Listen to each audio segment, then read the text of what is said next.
오늘 베테랑스 데이를 맞아 전국 곳곳에서 세계 평화를 위해 헌신한 참전 용사들을 기렸습니다. 미국 연방지방법원이 바이든 행정부의 학자금 대출 탕감 정책이 헌법에 위배된다고 판결해 제동이 걸리게 됐습니다. 어제 한인들이 많이 거주하는 베이사이드 한 주택에 대낮부터 강도가 드는 사건이 발생했습니다. 집주인이 있었는데도 뻔뻔하게 뒷문으로 침입해 범행을 저질렀습니다. 목요일 아침에 플로리다에 상륙했던 허리케인 니콜의 영향으로 뉴욕 일원에 많은 양의 비가 예보됐습니다. 이상은 TKC 뉴스데스크 오늘의 주요 소식입니다. 아직도 코비드-19 변이가 활동하고 있습니다. 변이 예방을 위한 새로운 부스터가 준비되어 다행이죠. 새로운 이가 부스터가 준비되었습니다. 명중. 5세 이상의 모든 주민은 지금 부스터를 접종해야 합니다. 더 자세한 정보는 nyc.gov/vaccinefinder 또는 877829-4692로 전화 주십시오.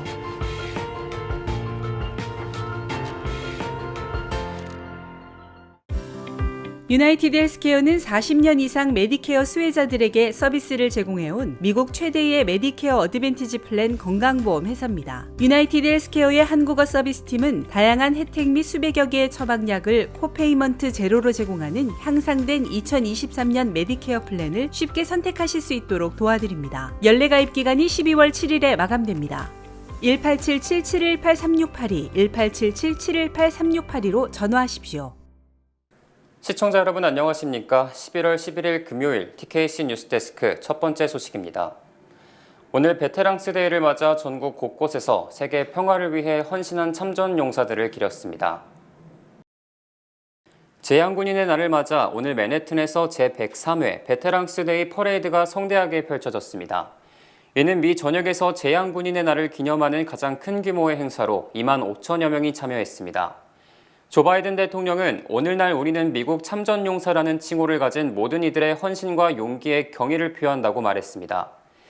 베테랑스 데이는 참전용사들의 희생과 정신을 되새기고 기념하기 위한 제향군인의 날, 연방 공휴일로 대부분의 정부기관들과 연방법원은 문을 닫았습니다. 한편 베테랑스 데이는 1차 세계대전 전투를 끝낸 1918년 11월 11일 11시 11분에 발효된 정전협정에서 비롯됐습니다.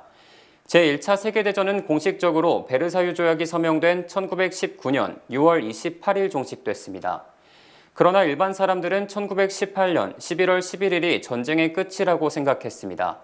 20년간 11월 11일은 비공식적인 정전협정의 날로 기념돼 왔습니다.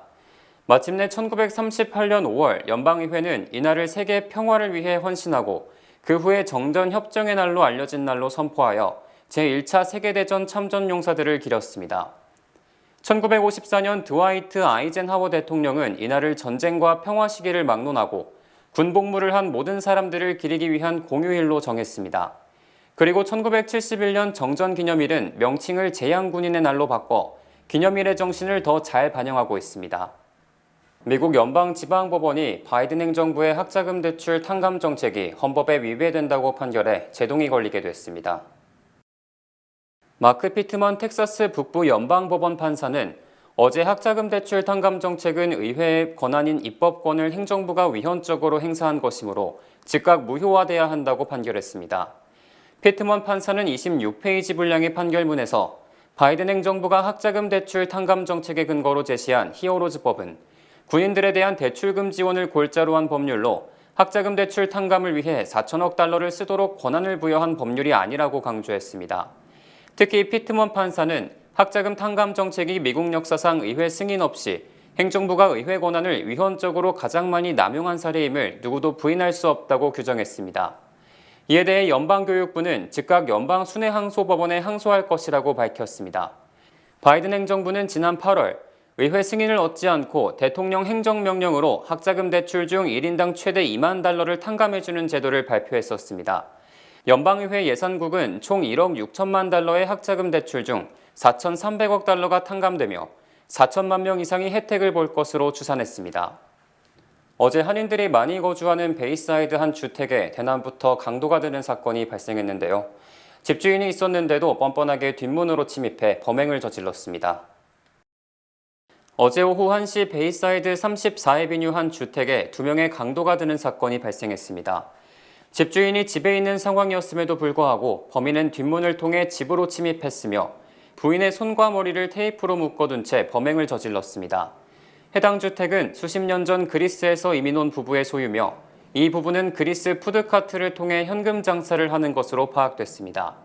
경찰은 이 부부가 현금 장사를 한다는 점이 범행의 목표가 됐을 가능성이 있다고 밝혔습니다. 이웃 주민은 범인이 피해 여성에게 돈을 요구했고 다행히 크게 다친 곳은 없다고 전했으며 경찰은 그 외에 다른 무언가를 훔쳐갔는지에 대해 따로 언급하지 않았습니다. 범인은 아직 잡히지 않았으며 경찰은 범행에 대한 조사를 진행 중입니다.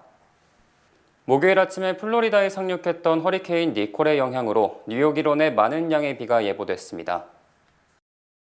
허리케인 니콜은 동부 표준시 기준 목요일 오전 11시부터 오후 1시 사이에 도착할 것으로 예상됩니다. 니콜의 잔해는 플로리다를 거쳐 약화됐으나 한랭 전선과 결합해 금요일 오후부터 토요일까지 강한 폭우와 바람이 일 것으로 예상됩니다. 동부 지역 해안가에는 시속 50m의 돌풍이 불고 내륙에는 폭우와 함께 최대 시속 45m의 돌풍이 발생하게 됩니다. 기상청은 특별히 금요일 오후부터 토요일까지는 많은 양의 비가 내릴 수 있기 때문에 홍수에 각별히 주의할 것을 당부했습니다. 토요일 오전까지는 비가 내리고 때때로 거센 바람이 동반될 수 있습니다. 비는 토요일 오전 7시에서 9시 사이에 그치고 비가 그친 다음 주부터는 40도로 떨어져 쌀쌀한 날씨가 시작될 것으로 예상됩니다.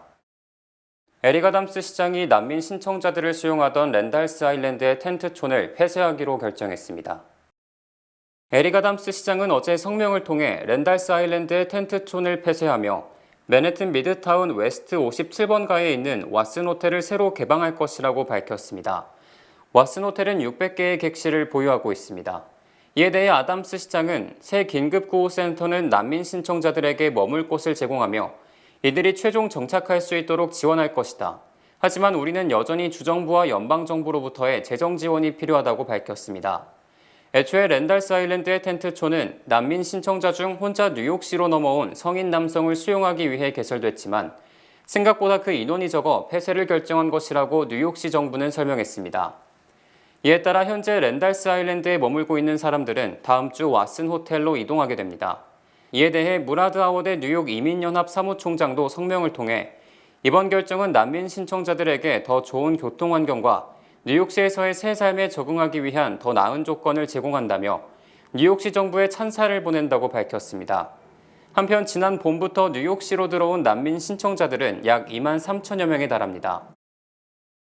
아시안 인구 비율 높은 선거구 유권자들이 지난 8일 실시된 뉴욕 주지사 선거에서 공화당 리젤딘 후보를 더 많이 지지한 것으로 나타났습니다. 지난 10일 고다미스트가 뉴욕시 선거관리위원회의 데이터를 분석해 보도한 내용에 따르면 퀸즈 플러싱 머레이힐 일대를 포함하는 주 하원 40선거구에서 젤딘 후보는 득표율 52%를 받아 48%를 득표한 호컬 주지사에 앞선 것으로 나타났습니다. 플러싱 지역 외에도 젤딘 후보의 우세는 퀸즈 북동부 지역 전체적으로 나타났습니다.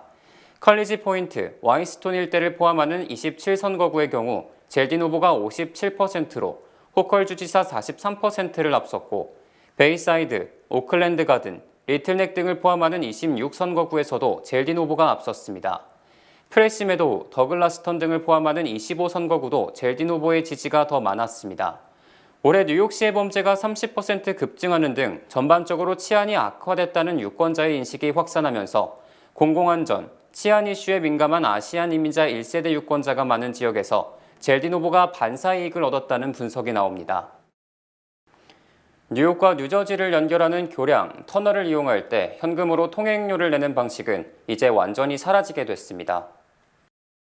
뉴욕 뉴저지 항만청은 9일 통행료 자동 징수 시스템 구축 프로젝트 일정에 따라 오는 12월 11일 링컨 터널에 마지막으로 남아있는 현금 통행료 징수 부스를 모두 폐쇄한다고 발표했습니다. 항만청이 다음 달 링컨 터널에 있는 통행료 현금 징수 부스를 없애게 되면 산하 6개 주요 교량 터널에 있던 현금 징수 부스들은 역사 속으로 사라지게 됩니다. 이에 따라 오는 12월 11일부터 뉴욕 뉴저지를 연결하는 6개 교량 터널 이용자들은 기본적으로 이지패스 시스템으로 통행료를 자동 납부하게 됐습니다. 그러나 이지패스를 이용하지 않는 운전자들은 자동으로 차량 번호판을 인식해 집 주소로 운송되는 통행료 청구서를 받고 통행료를 추후 납부하게 됩니다. 36개 주 주지사를 뽑는 선거에서 여성 주지사 12명이 탄생해 여풍을 실감케 했습니다. 중간선거에서 새로 주지사를 선출한 36개 중 12개 주에서 여성 주지사가 탄생했으며 이는 3분의 1이 여성이 당선된 것으로 역대 최대입니다. 특히 여성 주지사가 50개 주 중 12개 주로 24%에 달하며 이는 2004년 세워진 역대 최대 기록 9명보다 더 많은 것입니다. 이번 선거에서 캐시 호컬 뉴욕 주지사를 비롯해 알라바마, 아이오와, 캔사스, 메인, 뉴멕시코, 미시건, 사우스다코타 등 8개 주 현직 여성 주지사가 재선에 성공했습니다. 또 레즈비언인 마우라 할리 매사추세츠주 검찰총장이 주지사에 당선됐고 아칸소주에서는 트럼프 대통령 시절 백악관 대변인을 지낸 사라 허커비 샌더스가 주지사에 당선됐습니다. 애리조나와 오레곤주는 주지사 당선자가 확정되지 않았지만 모든 후보가 여성이어서 누가 당선돼도 여성 주지사가 탄생하게 됩니다. 예상외 선전으로 기가 살아난 바이든 대통령이 민주당의 중간선거 선전 이유 중 하나가 여성들의 정치 참여라고 목소리를 높였습니다. 바이든 대통령은 어제 워싱턴 DC에서 열린 민주당 전국위원회에 참석해 여러분 모두가 낙태금지론자들의 간담을 서늘하게 했다며 연방대법원의 낙태권 제한 판결이 민주당을 승리로 이끌었음을 시사했습니다. 바이든 대통령은 낙태권 박탈을 지지하는 사람들은 미국에서 여성의 힘을 전혀 모르고 있었지만 이제 그들은 여성의 힘을 실감하게 됐을 것이라고 생각한다고 말했습니다. 바이든 대통령은 지난 6월 연방대법원의 낙태권 제한 판결은 가장 터무니없는 것 중에 하나며 이번 선거에서 미국 여성들은 이에 대한 목소리를 냈다고 주장했습니다. 이날 연설은 중간선거 뒤 첫 연설로 바이든 대통령은 매우 상기된 표정이었으며 화요일은 미국의 좋은 날이었고 민주주의의 좋은 날이다. 민주당의 강력한 밤이라고 기쁨을 감추지 못했습니다. 민주당의 선전으로 바이든 대통령이 2024년 대선에 도전할 가능성이 커졌지만 선거 결과가 바이든의 승리라고 단정짓기는 힘들다는 분석도 만만치 않습니다. 공화당의 예상 밖 부진으로 대세론에 타격을 입은 트럼프 전 대통령이 강력한 대항마로 자리를 굳힌 론 드샌티스 플로리다 주지사를 강력하게 비판하며 견제하고 있습니다. 트럼프 전 대통령은 어제 자신의 소셜미디어에 올린 성명서에서 드샌티스 플로리다 주지사는 그저 대중 홍보로 득을 본 평균 수준의 주지사라며 드샌티스 주지사를 깎아내렸습니다. 트럼프 전 대통령은 500자 분량의 성명서에서 드샌티스 주지사가 2018년 주지사에 당선된 것은 내가 지지해줬기 때문이라고 주장했고 드샌티스 주지사를 높게 평가한 루퍼트 머독 소유 언론 매체를 드샌티스의 올인한 단체라고 비판했습니다. 이는 드샌티스 주지사가 재선에 성공하며 공화당의 강력한 대통령 후보로서의 입지를 굳히자 자신의 대선 출마에 장애가 될 경쟁자로 인식하고 있음을 보여주는 것입니다. 트럼프 전 대통령은 지난 5일 선거 유세에서 드샌티스 주지사를 조롱한 데 이어 선거 하루 전인 7일 폭스뉴스와의 인터뷰에서 드샌티스가 대선에 출마하면 심하게 다칠 수 있다는 협박성 발언을 하기도 했습니다. 다음 주에 열릴 주요 20개국 정상회의에선 미중 정상회담이 예정돼 있습니다. 바이든 대통령과 시진핑 국가주석이 취임 이후 처음 직접 만나는 건데 백악관은 북한 문제도 주요 의제가 될 거라고 밝혔습니다. 워싱턴에서 김윤수 특파원입니다. 미중 정상의 첫 대면 회담은 오는 15일 열리는 주요 20개국 G20 정상회의에 두 정상이 함께 참석하면서 성사됐습니다. 바이든 대통령은 중국과 분쟁이 아닌 경쟁을 원한다면서 각자 양보할 수 없는 선부터 확인하겠다고 말했습니다. What I want to do with him is lay out what kind of each of our red lines are. Understand what he believes to be critical national interests of China, what I know to be the critical interests of the United States. 타이완 등을 둘러싼 갈등으로 대화 채널까지 막힌 상황에 당장 성과를 내놓기보다는 긴장 완화에 물꼬부터 터보겠다는 겁니다. 공동 성명도 내놓지 않기로 한 만큼 대중국 첨단 기술 통제부터 타이완 문제까지 양국 간 현안이 폭넓게 논의될 전망입니다. 백악관은 특히 북한 문제도 주요 의제로 다뤄질 거라고 밝혔습니다. G20 정상회의 기간 동안 북한이 핵실험에 나설 가능성에 대해선 시기를 예측하기는 어렵지만 우려는 여전하다고 백악관은 설명했습니다. We are also concerned about further potential long-range missile tests in addition to the possibility of a nuclear test. And so we'll be watching carefully for both of those. 백악관 관계자는 북핵 문제는 육자회담처럼 미국과 중국이 협력했던 역사가 있었다면서 이를 토대로 논의가 진행될 거라고 말해 북핵 억제를 위한 중국의 역할을 강조할 것임을 시사했습니다. 워싱턴에서 SBS 김유수입니다. 주요 단신 전해드립니다. 한국이 미국을 통해 우크라이나에 포탄 10만 발을 수출한다고 월스트리트저널이 보도하자 한국 정부가 미국이 최종 사용자라며 우크라이나 수출을 부정하는 등 큰 파문이 일고 있습니다. 미국 재무부가 하반기 환율 보고서를 통해 한국, 중국, 일본 등 7개국을 환율 관찰 대상국에 지정한 기존 방침을 유지한다고 발표했습니다. 한국개발연구원 KDI가 내년 한국 경제 성장률이 1.8%에 그칠 것이라고 예측해 신뢰성에 의문이 제기되고 있으며 최근 50년간 경제 성장률이 2% 이하로 추락한 것은 단 4번뿐인 것으로 조사됐습니다. 어제 오전 브롱스의 한 사립학교 킨더가든에 6살 유치원생이 백팩에 권총을 넣어서 등교했다가 교직원이 이를 발견해 안전하게 수거했습니다.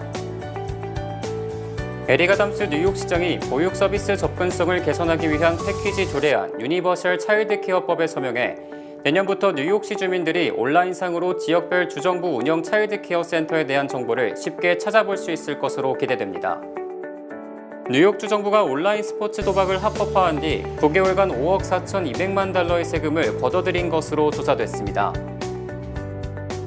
매출 감소, 주가 폭락 등의 어려움을 겪고 있는 아마존이 앤디 제시 최고 경영자 책임하에 비용 절감 방안 마련에 돌입해 수익을 내지 않는 사업을 정리하는 등 과감한 구조조정에 착수했습니다. 의료업체 갭이 세계 최대 온라인상 거래업체 아마존에 입점해 판매를 시작했으며 리바이스, 캘빈 클라인, 빅토리아 시크릿 등은 이미 아마존에서 팔리고 있습니다.